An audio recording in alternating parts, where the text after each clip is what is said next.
is mighty sweet. Liberty sows its seed at Farpoint Farms. Hey guys, it's Eric here at Farpoint Farms. Check this out. I've done some reviews of this Opus stuff before. This one is a beast. It's a big one. It's still portable, still has a portable carrying handle, but we're getting up there. We're definitely getting up there. So these things are awesome. If you've been following my channel for any amount of time, you know that I am a huge advocate of being prepared.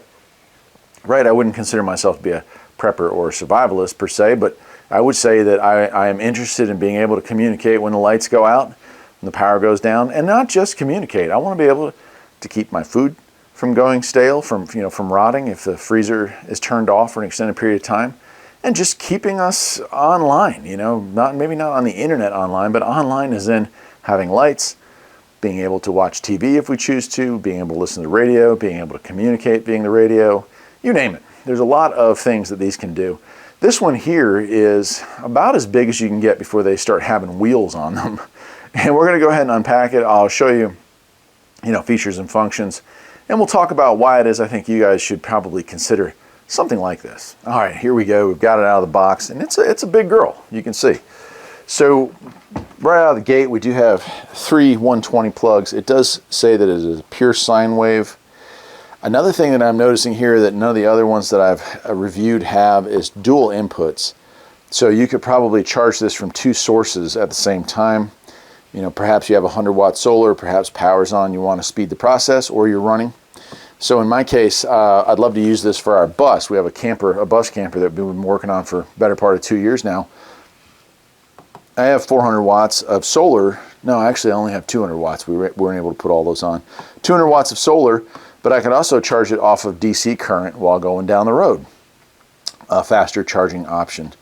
Nice screen here, we'll turn that on in a second. And then as far as other connections, we have a regular 12-volt cigarette lighter outlet there. 2 12-volt 10-amp plugs right there. USB-C, USB-C, and then USB 3.0 looks like slots there. If you'll notice, there's a little button here, there's a little button here. This is to power up each side of this. All right. Nice big carrying handle. On this side here, exhaust fan.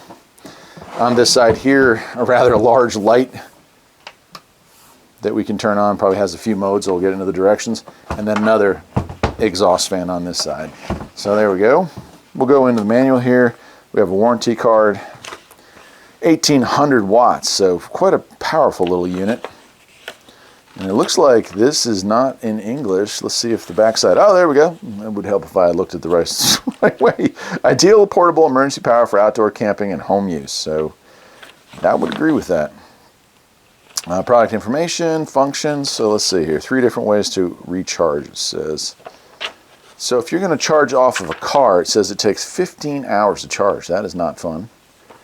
If you're going to use the 200 watt adapters, if you use 2 of them, you can have it charged in 4 hours. So you can dual charge off of outlets if you want to. And then solar, 400 watt solar panels. Cool. Yeah, so it allows you to have quite a bit of stuff. That talks about runtime here. 131 times you can recharge your phone. 43 times you can recharge a tablet. 22 times you can recharge a laptop. A 10 watt light bulb, which would be an LED light. 131 hours. And you can see some of the other ones. Mini cooler, 2.5 hours. Oh, no, I'm sorry, 26 hours. You run a fan for 43 hours. 10 watt Wi-Fi. I mean, you're talking days. Ventilators, 33 hours. And even 12 hours on a rather inefficient 110 watt TV. Most TVs now draw 24 to 30 volts or 30 watts. Very cool. Cool. All right, let's see what else comes with it. We've got this package here. Oh yeah, so we got a big old brick. That is going to be our charging. And that is weld power. It says here 24 volts, 199.92 watts. That's very specific wattage. And there's our plug. Then we do have a car charger, 12 volt charger. And here's the other half of that. So that's what we got in the box, but all our ports are here. So some of these smaller units will have dongles for, hooking up different stuff to it. Like you'd have to, it won't come with a 12 volt outlet, so it'll have a plug that turns into a lighter socket outlet. let's go ahead and power this up and see what kind of charge it has. You press and hold. And there she goes. And it looks like 68% charge is where we're at right now. I'll pull that off. I don't know if that'll make it better or not. Actually, I'll leave it on there just because protect what's left in there. So now if I want to power this up, you press and hold. You hear the fan come on. And it's telling us 99 hours at no load. That's infinity as far as it's concerned. AC is on. And output watts. So again, when we're burning wattage, it'll tell you how many watts your appliance that you're using is burning. And if you're charging, it deducts that out. So if you're taking in 50 watts, but only using 22 watts, you're still charging this thing at you know, a couple of watts, 20 watts, well, I don't know what losses would be, but just a few watts anyway. Okay, we can turn that back off. And then we can power this side up as well. Now we have car, DC. Turn that back on. 67 hours it's saying at 12, and I don't know how it's generating how many watts were used there, but we have USB, car, and DC, so we have the ability to charge, you know, various devices. A lot of things, a lot of radios now are USB charged, little walkie-talkies and whatnot. Of course, your cell phone charging and that kind of thing. So pretty darn cool overall. All right, well, I'm down here in the garage, and I want to talk to you a little bit about, you know, why you would want something like this. So look, these are not an inexpensive purchase, comparable to a gas generator. The difference between this and a gas generator is with the initial investment on this, you don't have to worry about fueling it. The sun is your fuel if you provide yourself with a few hundred watts of solar power. You can buy kits that have like 400 watts just laid out, like I reviewed over the summer for a company.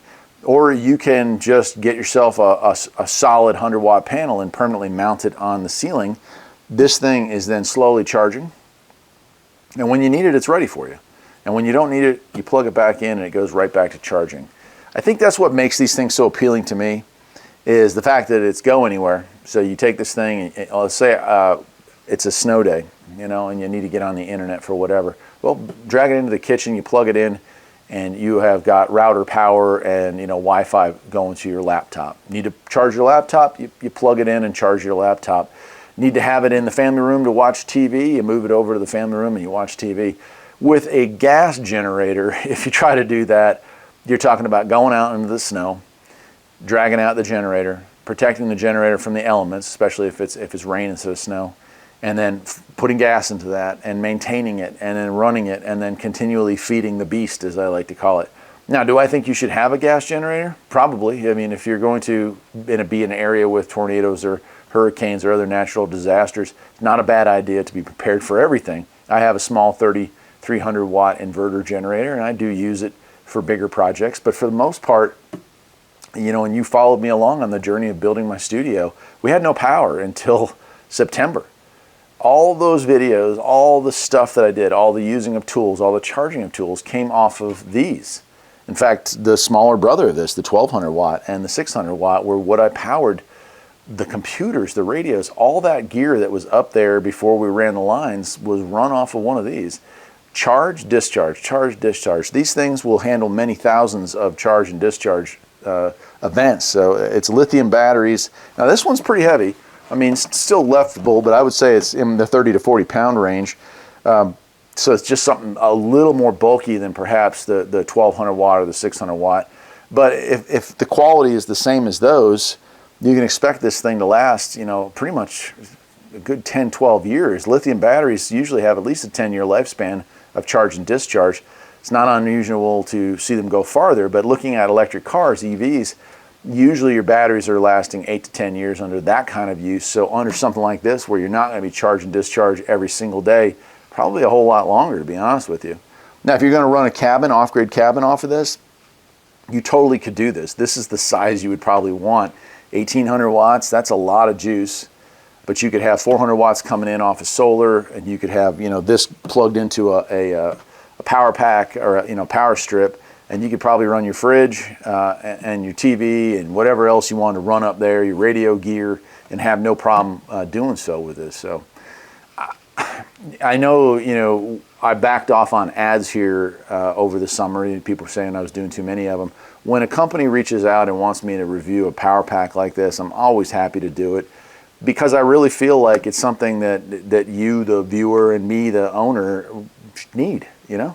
I want you to make yourself aware of these things. You can build your own kit out of a 100 amp lithium ion battery, or you can do the ready-made, ready to go. I don't have to buy an inverter. I don't have to buy a solar charger. I don't have to wire it all together and then have something that's far less movable. So that's it. That's it. I'm just going to leave it at that. I hope you enjoyed this video on the Opus 1800 watt monster, mega monster charging power station, solar fed. I like the fact that this one is dual input, so you can charge it off of multiple electric chargers, off of 120, off of 12, or off of solar. Pretty cool. I'll leave a link where you can get one of these yourself, and I'll see you next time. Take care.